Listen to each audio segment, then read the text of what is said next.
সন্তান কথা শুনছে না, গোয়ার হয়ে যাচ্ছে, একদমই কথা শোনে না, ভুল পথে চলে যাচ্ছে, সেসব ক্ষেত্রে বলছি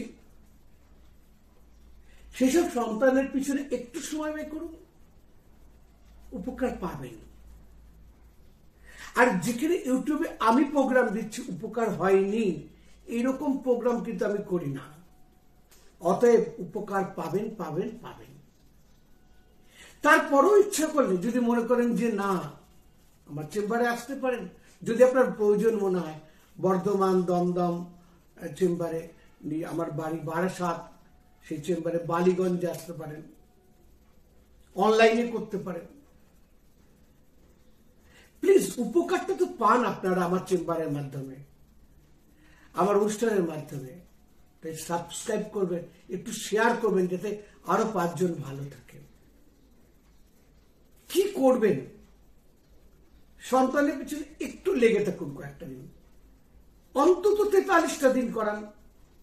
একটা অভ্যেস হয়ে গেলে পরবর্তীকালে হয়তো সে নিজেই করবে, দীর্ঘদিন করার দরকার নেই। তবু আমি বলছি আপনাদের, সন্তানকে দিয়ে একটু পাশে বসিয়ে, কারণ সে তো করবে না, না হলে একটু গণেশ মন্ত্র আর একটা শিব মন্ত্র পাঠ করান, যে কোনো। নাহলে ওম গং গণপতায় নমঃ, ওম শিবায় নমঃ, না পারলে এইটুকু করান। নিশ্চিন্ত করেন 11 বার করে। তার পকেটে অথবা পার্সে একটু এলাচ রেখে দিন, ছোট এলাচ, সাদা সবুজ 2 রকমের হয়, সবুজ এলাচ রেখে দিন।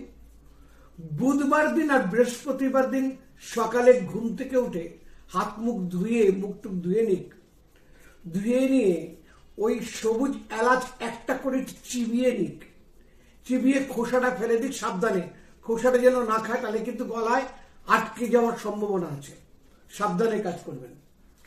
এবার ওই এলাচটা খেয়ে নিন, উপকার পাবেন, এ বিষয়ে আমি কথা দিতেই পারি। ভালো থাকবেন সবাই।